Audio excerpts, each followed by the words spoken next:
Hello students, welcome to Magnet Brains Hindi medium. मैं लाली वर्मा 12वीं कक्षा के सभी विद्यार्थियों का बहुत बहुत स्वागत करती हूँ। स्वागत करने के साथ साथ ये आशा भी करती हूँ कि आप सभी स्वस्थ होंगे। प्रिय विद्यार्थियों, मैग्नेट ब्रेन्स कक्षा 7वीं से 12वीं तक की online school education 100% free provide करता है इन हिंदी मीडियम। यदि हम इंग्लिश मीडियम की बात करते हैं तो किंडरगार्टन टू क्लास 12 है फ्री ऑनलाइन एजुकेशन, ठीक है। और इतना ही नहीं, सभी प्रकार की प्रतियोगी परीक्षाओं के वीडियोस अर्थात कॉम्पिटिटिव एग्जाम्स के वीडियोस भी आप सभी को प्रोवाइड किए जाते हैं 100% फ्री। बुक्स और ई बुक्स भी अवेलेबल हैं। आप डिस्क्रिप्शन बॉक्स में जाइए, लिंक दी गई है। फेसबुक, इंस्टा, ट्विटर पर जाइए और अपडेटेड रहिए और बने रहिए हमारे साथ। हर एक विषय के वीडियोस देखिए, लाइक कीजिए, शेयर कीजिए, सब्सक्राइब कीजिए और अपने आप को अपडेटेड रखिए और शिक्षा से जोड़े रखिए, ठीक है। चलते हैं हम अपने एक और पाठ की तरफ। जी हाँ, इस वीडियो में लेकर आई हूं आपकी ही पाठ्य पुस्तक आरोह भाग 2 का पाठ 13 अर्थात गद्य खंड का पाठ 3 है। और क्रमानुसार यदि देखा जाए तो पाठ 13 है, नाम है काले मेघा पानी दे। लिखा है धर्मवीर भारती जी ने। इस चैप्टर के माध्यम से जैसा नाम है, जैसा टाइटल है, आई होप आप समझ रहे होंगे कि काली घटा छा गई है, चारों तरफ अंधकार छा गया है। क्या वर्षा होने वाली है, या फिर चैप्टर का नाम है काले मेघा पानी दे, या फिर बरसात के लिए तरस रहे हैं लोग, सब कुछ जानेंगे आप। हर एक प्रश्न का उत्तर मिलेगा आपको इस वीडियो में, तो मेरे साथ आपको बने रहना है। चलिए, तो सबसे पहले हम चलते हैं लेखक धर्मवीर भारती जी के जीवन परिचय की ओर। नमन करते हैं हसमुख और अनुभवी चेहरा को, जिन्होंने अपनी लेखनी के माध्यम से हिंदी साहित्य को समृद्ध किया और हमें बहुत सारे आयाम दिए, अर्थात नए मार्गदर्शित किया हमें और नए नए जीने के तरीके सिखाए। चलो, धर्मवीर भारती आधुनिक हिंदी साहित्य के प्रमुख साहित्यकार माने जाते हैं। आधुनिक हिंदी साहित्य के प्रमुख साहित्यकार माने जाते हैं धर्मवीर भारती। उनका जन्म कब हुआ था? सन 1926 में उत्तर प्रदेश। अधिकतर आपने ये ध्यान दिया है कि जो भी कवि हैं, जो भी लेखक हैं, यूपी से ही हैं। तो धर्मवीर भारती जी भी सन 1926 में उत्तर प्रदेश के इलाहाबाद जनपद में हुआ था। उनके पिता का नाम श्री चिरंजीव लाल वर्मा तथा माता का नाम श्रीमती चंदा देवी था। पूछा जा सकता है कि धर्मवीर भारती जी के पिताजी का नाम क्या था? तो चिरंजीव लाल वर्मा, माता जी का नाम था श्रीमती चंदा देवी, ठीक है। भारती जी ने इलाहाबाद विश्वविद्यालय से एमए हिंदी की परीक्षा पास की। कहां से? इलाहाबाद से। और उसके बाद वहीं से पीएचडी की उपाधि भी प्राप्त की। Yes, very nice. सन 1960 में ये धर्मयुग पत्रिका के संपादक बने और मुंबई में रहने लगे। कब की बात है? 1960 में धर्मयुग पत्रिका थी जिसके कि वे संपादक, एडिटर को हिंदी में संपादक कहते हैं, ठीक है। उसके बाद सन 1988 में धर्मयुग के संपादक पद से सेवानिवृत्त होकर फिर मुंबई में ही बस गए। सेवानिवृत्त अर्थात उन्होंने उससे त्यागपत्र दे दिया, या फिर वहां से उनको ट्रांसफर हो गया हो। तो वहां से सन 1988 से हुआ कब था? 1960। उसके बाद 1988 में पहुंच गए। जन्म कब हुआ था? 1926 में, ठीक है। मुंबई में बस गए। सरकार ने इनको पद्मश्री की उपाधि से भी अलंकृत किया। वाओ।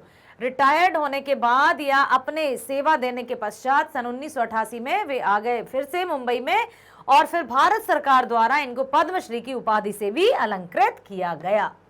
धर्मवीर भारती वाकई में यथा नाम तथा गुण। इसके बाद इनको व्यास सम्मान, पद्मश्री अलंकृत किया गया, फिर व्यास सम्मान के साथ अनेक राष्ट्रीय सम्मान भी प्राप्त हुए। और सन 1997 में ये नश्वर संसार को छोड़कर चले गए। कब से कब तक? 1926 से सन 1997। सन 1926 से 1997 का आपका जीवन काल रहा, ठीक है। रचनाएं हैं धर्मवीर भारती जी का प्रमुख प्रस्तुत संस्मरण। संस्मरण का अर्थ मैं बता दूं, काले मेघा पानी दे। संस्मरण का अर्थ ध्यान से सुन लीजिए। पूछा जा सकता है कि संस्मरण किसे कहते हैं? तो संस्मरण स्मृतियों से बनता है। स्मृति अर्थात यादें, चाहे वो सुखद हो चाहे वो दुखद हो, यादों से या यादों में लिखा गया जो यादें हैं, जो स्मृतियों पर आधारित जो रचना की जाती है, उसको संस्मरण कहते हैं। तो संस्मरण बनता है स्मृतियों से। और कोई भी संस्मरण महत्वपूर्ण कब कहलाता है? जब स्मृतियों की विश्वसनीयता उसे महत्वपूर्ण बनाती है। संस्मरण स्मृतियों से बनता है, स्मृतियों की विश्वसनीयता उसे महत्वपूर्ण बनाती है। तो ये जो चैप्टर है काले मेघा पानी दे, यह एक संस्मरण है। लेखक ने अपनी ही युवावस्था की या किशोर अवस्था की जो यादें हैं उसको इस चैप्टर के माध्यम से हम सब के सामने प्रस्तुत किया है। ठीक है, इसमें भारती जी ने लोक प्रचलित विश्वास, जो भी धारणाएं रहती हैं, कुछ लोग उसको अंधविश्वास कहते हैं, कहीं कुछ धारणा रहती कि ऐसा करने से ऐसा हो जाएगा, है ना, ऐसा करने, बहुत सारी धारणा है। लोक प्रचलित जो भी लोगों में विश्वास है उस विज्ञान के द्वंद का सुंदर चित्रण किया है। एक तो लोग, एक तरफ है लोक प्रचलित विश्वास मतलब लोगों की धारणाएं, दूसरी तरफ विज्ञान। तो जो धारणाएं हैं या लोगों की जो धारणाएं हैं, जो परंपराएं हैं, उसका विरोध करता है विज्ञान। तो इन दोनों के द्वंद मतलब दोनों का जो अंतर द्वंद है, दोनों के बीच में लोक प्रचलित मान्यताएं और विज्ञान, इन दोनों के द्वंद का सुंदर चित्रण इस पाठ में उन्होंने किया है। कि जैसे मान लो बहुत सारी मान्यताएं रहती है ना, कहीं रहता है कि इस चक्र को घुमाने से, व्हील चक्र को घुमाने से सारे पाप धुल जाते हैं, गंगा में स्नान करने से सारे पाप धुल जाते हैं, या फिर बिल्ली रास्ता काट जाना, कौवे का बोलना अतिथि आगमन होता है, या फिर कोई छींक देता है तो अरे भाई कार्य को रुक जाओ, थोड़ा देर से करना, या शाम के समय आईने में मुंह नहीं देखना, कंघी नहीं करना। बहुत सारी ऐसी बातें हैं जो बचपन में हमने भी सुनी थी, लेकिन धीरे धीरे धीरे जब हम विज्ञान के पास आते जाते हैं तो वो धारणाएं हमें ऐसी लगती हैं कि अरे ये तो बिल्कुल अंधविश्वास है, इनमें तो कोई इनका सिर पैर नहीं है। लेकिन कुछ धारणाएं ऐसी हैं, दहलीज पर खड़े नहीं होना, कब? संध्या के समय में जब सूर्यास्त हो रहा हो, ठीक है, तो उस समय दहलीज पर खड़े नहीं होना। क्यों? क्योंकि दहलीज पर नरसिंह अवतार लेकर श्री हरि विष्णु ने किसका वध किया था? हिरण्यकश्यप का। तो ऐसी कुछ भी धारणा है, तो उनका विज्ञान का और लोक प्रचलित विश्वास का उन्होंने द्वंद का सुंदर चित्रण किया है। इसमें दिखाया है कि अनावृष्टि दूर करने के लिए गांव के बच्चों की इंद्रसेना द्वार द्वार पर पानी मांगने जाती है। अनावृष्टि, अनावृष्टि का अर्थ होता है सूखा पड़ जाना, अतिवृष्टि का अर्थ होता है बाढ़ आ जाना। ठीक है, तो इसके माध्यम से जब अनावृष्टि का मौसम आए, मतलब दूर करने के लिए, सूखे इंद्रदेव को प्रसन्न करने के लिए बच्चों की जो इंद्र सेना है द्वार द्वार पानी मांगती है। और लेखक का तर्कशील किशोर मन भीषण सूखे में उसे पानी की निर्मम बर्बादी के रूप में देखता है। ऐसी मान्यता थी कि यदि बच्चों को पानी दिया जाएगा और वो मेंढकों की तरह अपने आप को पानी उड़ेल देंगे, कीचड़ में लोटपोट हो जाएंगे, तो जिससे इंद्र भगवान प्रसन्न होंगे। लेकिन लेखक को ऐसा लगता था कि ये तो पानी का बर्बादी है। किशोर मन मतलब एडोलेसेंस एज जो रहती है, किशोरावस्था, तभी का उन्होंने कहा है कि ऐसा करना उनको बिल्कुल भी रास नहीं आता था कि आखिर गांव के बच्चे या गांव के लोग इस तरह से इस काम में शामिल कैसे हैं। पानी की इतनी कमी है, एक एक बूंद के लिए सब तरस रहे हैं, ऐसे में बाल्टी भर भर के पानी हर एक घर से देना और बच्चों का अपने ऊपर उड़ेल लेना, फिर कीचड़ में लोटपोट हो जाना और ये मानना कि इंद्र भगवान इससे प्रसन्न होंगे।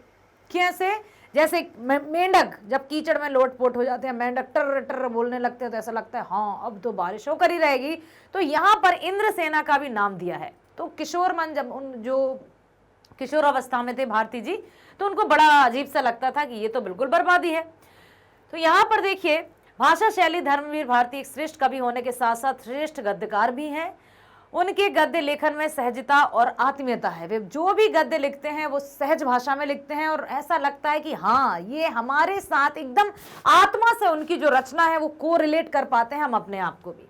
वे बड़ी से बड़ी बात की भी बातचीत शैली में कह देते हैं और सीधे पाठकों के मन को छू लेती है। कोई भी बात जो बड़ी से बड़ी होती है उसे आसान तरीके से वे कह देते हैं। यही एक साहित्यकार की खास पहचान होती है, असली पहचान होती है। तभी तो कहते हैं गागर में सौगर भर देना, बड़ी से बड़ी बात को छोटे रूप में कह देना, ये भारती जी की खास विशेषता रही है। लेखक ने मुख्यतः खड़ी बोली का सहज स्वाभाविक प्रयोग किया है। इस पाठ में खड़ी बोली जो आसान से शब्दों के साथ प्रयोग किया जाता है, जो हर प्रकार के लोग आसानी से समझ जाएं।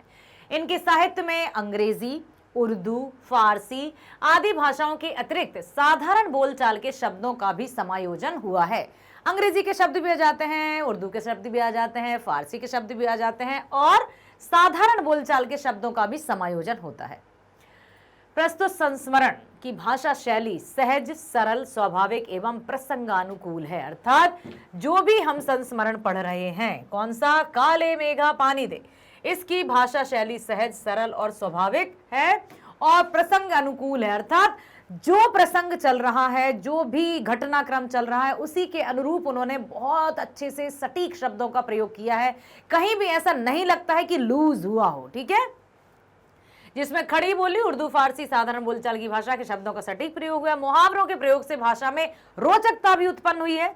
इन्होंने विचारात्मक, भावात्मक और व्यंग्यात्मक, देखो यहाँ पर विचारात्मक, भावात्मक और व्यंग्यात्मक, संस्मरणात्मक शैली का प्रयोग किया है। मतलब जो भी शब्द यहाँ पर आए हैं इस चैप्टर में, हम विचार करने के लिए मजबूर हो जाएंगे कि हाँ, लेखक ने तो सही कहा। हम भी पास्ट में खो जाएंगे कि हाँ हाँ, हमने भी तो देखा है कि ऐसा होता है, वैसा होता है। ठीक है, उसके बाद भावात्मक, भावनाओं से भी जुड़ा है। अभी एक जीजी है, इसमें कैरेक्टर है एक जीजी, जो गांव की बड़ी बुजुर्ग महिला थी, जीजी, उनका भी वहां पर दिया है। व्यंग्यात्मक भी है कि किस तरह से व्यंग किया है। संस्मरणात्मक भी है कि उन्होंने याददाश्त के आधार पर लिखा है। शब्द रचना अत्यंत श्रेष्ठ है। वस्तुतः धर्मवीर भारती जी आधुनिक युग के एक श्रेष्ठ साहित्यकार हैं। उनका स्वतंत्र योत्तर हिंदी साहित्यकारों में विशिष्ट स्थान है। स्वतंत्र योत्तर मीन्स स्वतंत्रता के बाद वाले जो लेखक हैं, उनमें उनका अच्छा मतलब बहुत ही महत्वपूर्ण स्थान है हिंदी साहित्य में। काले काले काले मेघा पानी दे, काले काले बादल छा गए हैं, घटा छा गई है चारों तरफ। एक यमक अलंकार का उदाहरण जब भी हम देते हैं, काली घटा का घमंड घटा, अलंकार जानते हैं ना, इन शॉर्ट मैंने बताए थे। अलंकार दो प्रकार के होते हैं, शब्द अलंकार, अर्थ अलंकार। शब्द अलंकार का जो भेद होते हैं वो तीन होते हैं, अनुप्रास, यमक और श्लेष। तो यमक अलंकार में अक्सर काली घटा का घमंड घटा, तो काले मेघा पानी दे। अब यहाँ पर इस चैप्टर में खतरनाक ऐसे माहौल का वर्णन किया है, गांव के ऐसे जीवन या जनजीवन की, पानी की बूंद बूंद की जो त्राही त्राही मच जाती है, उसका वर्णन किया है लेखक ने कि जब पानी नहीं बरस रहा, चारों तरफ सूखा आ गया, हर एक प्राणी पानी की बूंद के लिए तरस रहा है, तब क्या करें। अनावृष्टि, अनावृष्टि एक शब्द है, अनावृष्टि।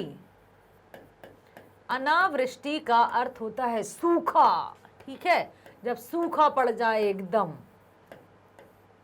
और अतिवृष्टि, अतिवृष्टि का अर्थ होता है बाढ़। ठीक है, बाढ़, जब बाढ़ आ जाए।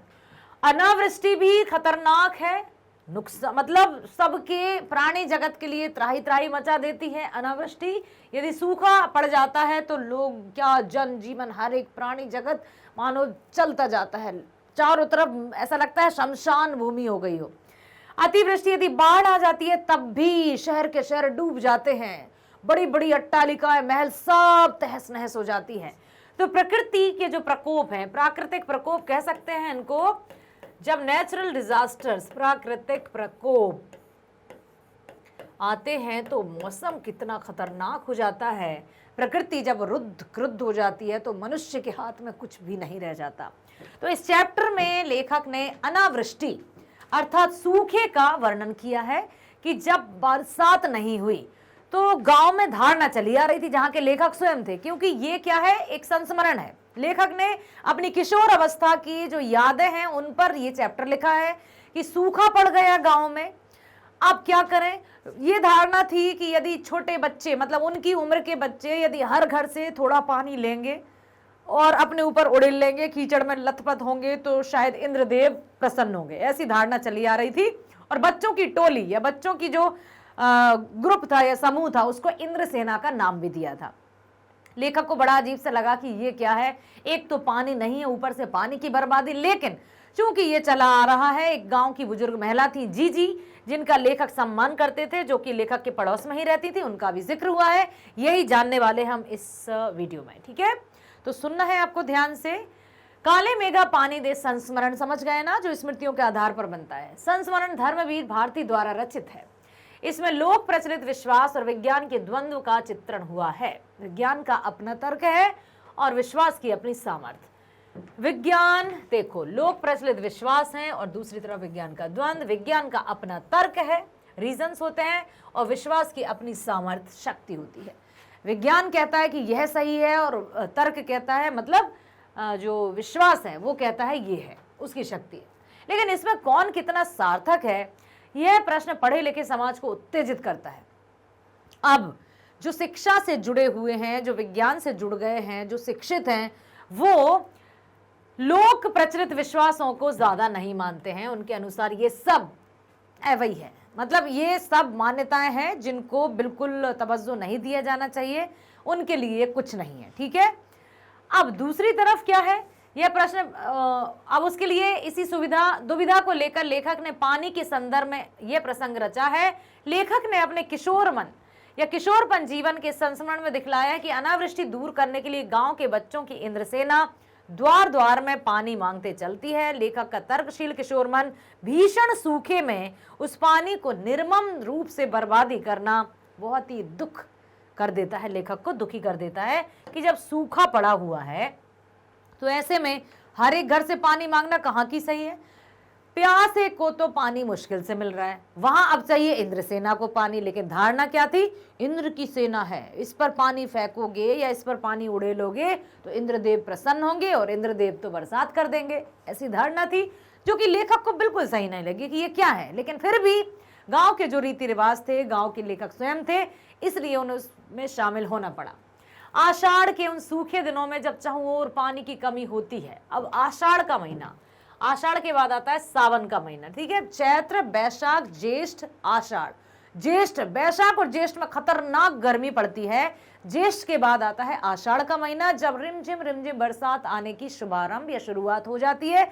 ऐसे में यदि किसी क्षेत्र में, किसी गांव में बरसात ना आए तो किसान और गांव पर सबसे ज्यादा बुरा प्रभाव पड़ता है, क्योंकि किसानों की जो खेती है वो पूर्ण रूप से कृषि, मतलब किस पर आधारित रहती है, बरसात पर। ठीक है, अब ये इंद्रसेना गांव की गलियों में जयकारे लगाते हुए पानी मांगते फिरती है।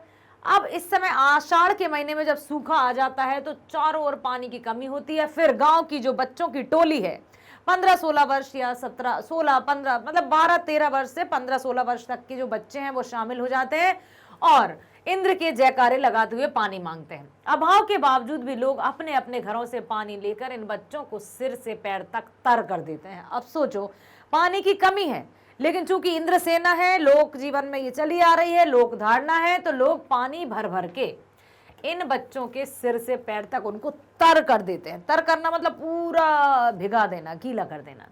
आषाढ़ के इन दिनों में गांव शहर के सभी लोग गर्मी से परेशान त्राहिमाम कर रहे होते हैं। तब ये मंडली काले मेघा पानी दे के नारे लगाती हुई यहां वहां घूम रही होती है और लोग बेचारे जो दुखी हैं, व्यथित हैं, प्यास से तड़प रहे हैं, पानी के लिए बिल्कुल नजरें बिछाए बैठे हैं। ऐसे में एक उम्मीद शायद हो सकता है ये बच्चों की इंद्रसेना के पानी देने से शायद इंद्रदेव प्रसन्न हो जाए।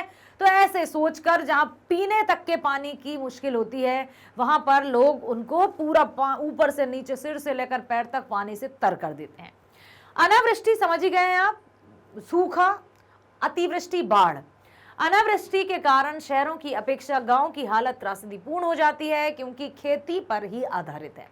खेतों की मिट्टी सूख कर पत्थर हो जाती है, जमीन फटने लगती है, पशु प्यास के कारण मरने लगते हैं और गांव का जो जीवन है पूर्ण रूप से कृषि पर आधारित है। पानी नहीं होगा, अर्थात बरसात नहीं होगी, तो उनका जीवन तो मानो पूरा नष्ट जैसा ही हो जाएगा और पशु पक्षी भी जैसे मरने लगते हैं प्यास के कारण। लेकिन बारिश का कहीं नामो निशान ही नहीं होता, बादल कहीं नजर ही नहीं होते, कहीं नजर नहीं आते। तो जो बच्चे हैं वो अपनी इंद्र सेना के, मतलब इंद्र को प्रसन्न करने के लिए काले मेघा पानी दे, काले मेघा पानी दे, घर घर में जाकर द्वार द्वार पर जाते हैं, लोग उनको पानी भी देते हैं, उन पर पानी भी डालते हैं, क्योंकि ये प्रथा चली आ रही है। ऐसे में लोग पूजा पाठ कर हार जाते हैं तो इंद्र सेना निकलती है। सब लोग कई तरीके से पूजा करते हैं, अर्चना करते हैं, बहुत तरीके से उनकी मतलब वो सब जय जयकार करते हैं कि हे प्रभु बरसात करो, हम कैसे जिएंगे। अब सब थक हार जाते हैं तो इंद्र सेना आती है कि हम करेंगे और हम इंद्रदेव को मनाएंगे। और लेखक मानता है कि लोग अंधविश्वास के कारण पानी की कमी होते हुए भी पानी को बर्बाद कर रहे होते हैं। कहीं ना कहीं वो प्रार्थना कर करके मानो थक जाते हैं और उनको लगता है कि शायद बच्चों की इंद्रसेना ही इंद्रदेव को प्रसन्न करे और बरसात हो जाए। तो लेखक सोचते हैं कि ये तो पानी की बर्बादी है। इस तरह के अंधविश्वासों से देश की बहुत क्षति होती है, जिसके कारण हम अंग्रेजों से पिछड़ गए और उनके गुलाम बन गए।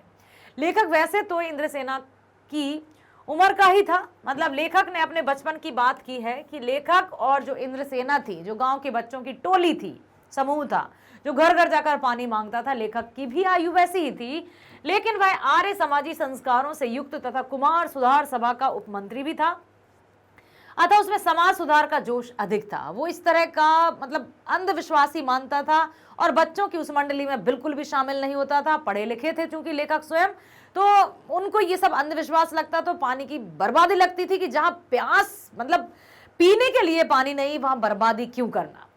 अंधविश्वासों से वह डट कर लड़ता था। लेखक को जीजी उसे अपने बच्चों से ज्यादा प्रेम करती थी। अब गांव की एक बुजुर्ग महिला थी जिनको सभी लोग जीजी कहते थे, आदर से जीजी, जैसे जो बड़ी बहन रहती उसको भी जीजी, जैसे दीदी, अब तो दीदी का दी अकेला रह गया, शोभा दी, लाली दी, बस इतना दी अकेले रह गया, अब फिर था दीदी और पहले था जीजी। ठीक है, तो जो एक महिला थी जीजी, उसे अपने बच्चों से भी ज्यादा प्रेम करती थी, जो लेखक के पड़ोस में ही रहती थी। तीज त्योहार, पूजा अनुष्ठानों को जिन्हें लेखक अंधविश्वास मानता था, जीजी के कहने पर उसे सब कुछ करना पड़ता था, क्योंकि जीजी का जो लेखक थे, जो बचपन से ही उनका बहुत सम्मान करते थे, गांव की एक सम्मानीय महिला थी। अब उनके कहने पर लेखक भी सब कुछ मानना पड़ता था लेखक को, और ये इंद्रसेना इस तरह से काम करती थी। इस बार जीजी के कहने पर भी लेखक ने मित्र मंडली पर पानी नहीं डाला। अब क्या हुआ? हमेशा से लेखक जीजी की बात मानते थे, लेकिन अब इस बार जब इंद्रसेना घर घर पानी लेने पहुंची कि हम इंद्रदेव को प्रसन्न करेंगे, लेकिन लेखक ने इस बार जीजी की बात नहीं मानी और जो इंद्रसेना थी उस पर पानी नहीं डाला, जिससे वो नाराज हो गई। अब जीजी नाराज हो गई। बाद में लेखक को समझा बुझाकर उसने अनेक बातें कही। पानी फेंकना अंधविश्वास नहीं। अब जीजी ने समझाया कि जिसे तुम अंधविश्वास कह रहे हो ना, वो अंधविश्वास नहीं है, यह तो हम उनको अर्घ्य चढ़ाते हैं। अर्घ्य देते ना, जल चढ़ाना, सूर्य को अर्घ्य देना। अभी ठीक है, जो भी जैसे सूर्योदय होते ही सूर्य देवता को जल अर्पण करते हैं, अर्घ्य देते हैं। ठीक है, तो अब वो जीजी ने क्या समझाया कि ये तो हम उनको अर्घ्य देते हैं, किसको? इंद्रदेव को। ठीक है, इंद्रदेव को अर्घ्य देते हैं, अर्पित करते हैं, जिससे खुश होकर इंद्र हमें पानी देता है। और यही प्रथा चली आ रही है। जब जब गांव में सूखा पड़ा है, तब तब बाल मंडली या जो इंद्रसेना है उसकी प्रार्थना सुनी है और इंद्रदेव ने बरसात की है। उन्होंने बताया कि ऋषि मुनियों ने दान को सबसे ऊंचा स्थान दिया है। जो भी ऋषि मुनि थे, दान मतलब जो परोपकार, दान का नाम परोपकार हो सकता है कि जिसको जिसकी आवश्यकता है उसको वो देना ही दान कहलाता है। तो उन्होंने कहा, तो जीजी ने लेखक के तर्कों को बार बार काट दिया। जो भी लेखक कहते, जीजी उसको काटती जाती। लेखक कहते नहीं ऐसा है, तो जीजी कहती नहीं तुम्हें मानना होगा। अंत में लेखक को कहा कि किसान पहले 5-6 सेर अच्छा गेहूं बीज रूप में अपने खेत में बोता है, तत्पश्चात वह 30-40 मन अनाज उगाता है। अब क्या कहा? 5-6 सेर। सेर का क्या अर्थ होता है? सेर अर्थात किलो। ठीक है, मान लो किसान सेर पूरे 1000 ग्राम रहते थे, इसमें सेर में पूरे 1000 ग्राम रहते थे, जबकि यदि लीटर की हम बात करें तो उसमें तो कुछ 900 कुछ ऐसे रहते हैं ना, ऐसे कुछ ग्राम बचे हैं। तो मतलब उन्होंने बताया जीजी ने कि जब कोई भी किसान 5-6 सेर अच्छा गेहूं का बीज रूप में अपने खेत में बोता है, उसके बाद ही वह 30-40 मण अनाज उगाता है। मतलब फिर उसी 5-6 सेर 5-6 किलो बीज से वो 25 या 30-40 मण उगा लेता है। वैसे ही यदि हम बीज रूप में थोड़ा सा पानी नहीं देंगे तो बादल फसल के रूप में फिर हमें पानी कैसे देंगे? अपने तर्क के माध्यम से जीजी ने लेखक को समझाया।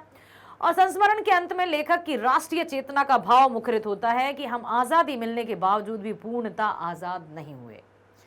अब लेखक ने जीजी की बात सुनी, जीजी के विचारों को सुना और उन्होंने ये भी सोचा कि कितने वर्ष हो गए हैं हमें आजादी प्राप्त किए हुए, लेकिन कहीं ना कहीं हम आज भी गुलाम हैं। ऐसा क्यों सोचा?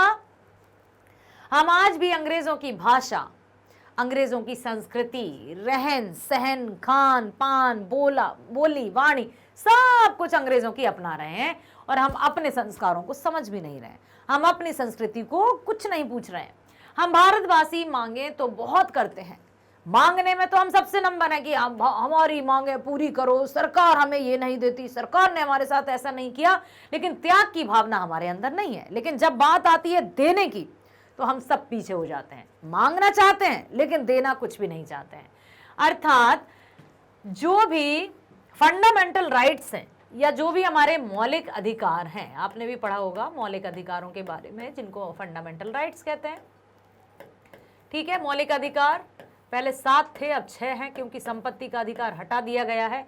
तो जो 6 मौलिक अधिकार हैं उनमें से स्वतंत्रता का अधिकार, समानता का अधिकार, शोषण के विरुद्ध अधिकार, संवैधानिक उपचारों का अधिकार, धार्मिक स्वतंत्रता का अधिकार, ठीक है, एक और था संपत्ति का अधिकार, अर्थात जो माता पिता की संपत्ति है उस पर उनकी संतान का ही वो होगा हक या अधिकार, लेकिन उसको हटा दिया है। ठीक है, तो इन अधिकारों की तो हम बात करते हैं कि नहीं, हमें तो स्वतंत्रता का अधिकार प्राप्त है, संविधान में लिखा है। हम सब अधिकारों की बात तो खूब करते हैं, लेकिन बात आती है जब कर्तव्यों की, जब बात आती है कर्तव्यों की तो हम सब चुप्पी साध लेते हैं। जब मौलिक कर्तव्य की बात आती है, ठीक है, तो हम चुप्पी साध लेते हैं। मौलिक कर्तव्य, मौलिक अधिकारों की हम बात करते हैं, लेकिन मौलिक कर्तव्यों को हम कहीं नहीं पूछते। इनके लिए हम एक दूसरे से लड़ते मरते हैं। हम मौलिक अधिकारों की बात करते ही रहते हैं कि हमारे ये अधिकार हैं, सरकार ने हमें ये अधिकार दिया है, शोषण के विरुद्ध अधिकार, समानता का अधिकार, स्वतंत्रता का अधिकार, धार्मिक स्वतंत्रता का अधिकार, अपने मतलब जो भी सब सारे अधिकारों की हम बात करते हैं। लेकिन बात आती जब कर्तव्यों की, जब हमारी ड्यूटीज की बात आती है, फंडामेंटल ड्यूटीज की, तो हम सब पीछे होने लगते हैं। ऐसा क्यों? यही तो लेखक ने बताया कि मांगने के लिए हम सब भीड़ हो जाती है, सरकार ने ये नहीं किया, सरकार ने वो नहीं किया, या सरकार की छोड़िए, बहुत से बच्चे तो माता पिता पर भी ब्लेम करते हैं, आपने हमारे लिए किया ही क्या है, ये तो सभी करते हैं, ऐसा क्या है। मतलब हमको सिर्फ चाहिए चाहिए चाहिए, हम कुछ भी देना नहीं चाहते हैं, कोई सी भी अपनी ड्यूटी निभाना नहीं चाहते हैं, किसी भी कर्तव्य को भली भांति पूरा नहीं करना चाहते। अर्थात हम सिर्फ और सिर्फ लेना ही लेना चाहते हैं। ये मनुष्य की प्रवृत्ति हो गई है। तो लेखक ने कहा है कि हम भारतवासी मांगे तो बहुत करते हैं, हमारी मांगे पूरी करो, लेकिन त्याग की भावना हमारे अंदर नहीं है। हर कोई भ्रष्टाचार की बात करता है, लेकिन कभी नहीं देखता कि क्या हम स्वयं उसका अंग नहीं बन रहे। सब कहते हैं अरे हाँ यार, सच में भ्रष्ट हो गई है दुनिया, चारों तरफ भ्रष्टाचार छा गया है। अब जब चारों तरफ भ्रष्टाचार छाया है तो हम भी तो उसी समाज के अंग है ना। अपने आप को हम कैसे बचा कर रख सकते हैं? क्या हम उसका अंग नहीं बन रहे हैं? हम भी उसी का अंग बन रहे हैं। देश की अरबों खरबों की योजनाएं ना जाने कहां गुम हो जाती हैं। सरकार द्वारा कई योजनाएं चलाई जाती हैं और वहां से आते आते आते 1 करोड़ की योजना 1000 में परिवर्तित हो जाती है, और जो गरीब या जो भी निर्धन व्यक्ति हैं उनके अकाउंट में पहुंचते पहुंचते वो 500 रुपए हो जाती है। ऐसा भी होता है। तो देश की अरबों खरबों की योजनाएं ना जाने कहां गुम हो जाती हैं। लेखक कहता है कि काले मेघा खूब बरसते हैं, अर्थात कई तरह की योजनाएं आती हैं, लेकिन फूटी गगरी खाली ही रह जाती है। जिसको जिस चीज की आवश्यकता रहती है उसको वो नहीं मिल पाती है। कहने का तात्पर्य यही है कि काले मेघा बरसते तो खूब है, लेकिन फूटी गगरी खाली ही रह जाती है, बैल प्यासे ही रह जाते हैं। ना जाने यह स्थिति कब बदलेगी। लेखक ने देश की भ्रष्टाचार की समस्याओं के प्रति व्यंग्य व्यक्त किया है। इस चैप्टर के माध्यम से लेखक ने साफ साफ करारा व्यंग्य किया है कि जो भ्रष्ट दुनिया है या जो जनता है, जो दूसरों पर उंगली उठाती रहती है, दूसरों की कमियां खोजती रहती है, वो स्वयं भी उसी का हिस्सा है। लेकिन कोई भी नेगेटिव समाचार सुन लो या न्यूज़पेपर्स पढ़ लो, कैसी दुनिया है, कैसी दुनिया है। तो हम भी तो उसी दुनिया का हिस्सा हैं। यदि हम सुधर जाएं एक एक करके, या हम उसके बारे में तह तक जाएंगे, तब दुनिया सुधरेगी। लेकिन नहीं, काले मेघा बरसते तो खूब है, सरकार योजनाएं तो बहुत देती है, लेकिन लोगों तक नहीं पहुंच पाता। जो गगरी फूटी है उससे पानी फिकता रहता है, जो प्यासे हैं वो प्यासे ही रह जाते हैं। क्या पता ये देश की स्थिति कब सुधरेगी। तो इस चैप्टर के माध्यम से लेखक भारती जी ने बहुत बड़ा व्यंग किया है कि आखिर कब तक ये स्थिति चलेगी, कब वो दिन आएंगे जब एक आवश्यकता, ये कोई निर्धन व्यक्ति भी उस योजना का लाभ उठा पाएगा। जो वादे, जो बहुत लंबी लंबी बड़ी बड़ी बातें की जाती हैं, आखिर उनको इसका लाभ कब मिल पाएगा। ठीक है, आशा करती हूं काले मेघा पानी दे के माध्यम से जो लिखा है उसको भी आपने समझ लिया है, और जो इसका भाव है, भावनात्मक तरीके से लेखक हमसे क्या कहना चाहते हैं, वो भी आपने सुनकर समझ लिया होगा। प्रिय विद्यार्थियों, बने रहिए हमारे साथ, क्योंकि मैग्नेट ब्रेन्स आप सबके लिए 100% फ्री ऑनलाइन एजुकेशन प्रोवाइड करता है। English medium kindergarten to class 12 online education free, Hindi medium कक्षा 7वीं से 12वीं तक की ऑनलाइन स्कूल एजुकेशन फ्री, सभी प्रकार की प्रतियोगी परीक्षाओं की वीडियोस भी फ्री। साथ ही साथ आप फेसबुक, इंस्टा, ट्विटर पर जाइए और अपने आप को अपडेटेड रखिए। बुक्स और ई बुक्स भी अवेलेबल है, लिंक आपके डिस्क्रिप्शन बॉक्स में दी है, जाइए, देखिए और अपने आप को अपडेटेड रखिए। आगे बढ़िए, हम सबकी शुभकामनाएं आपके साथ हैं। All the best, bye bye, thank you so much.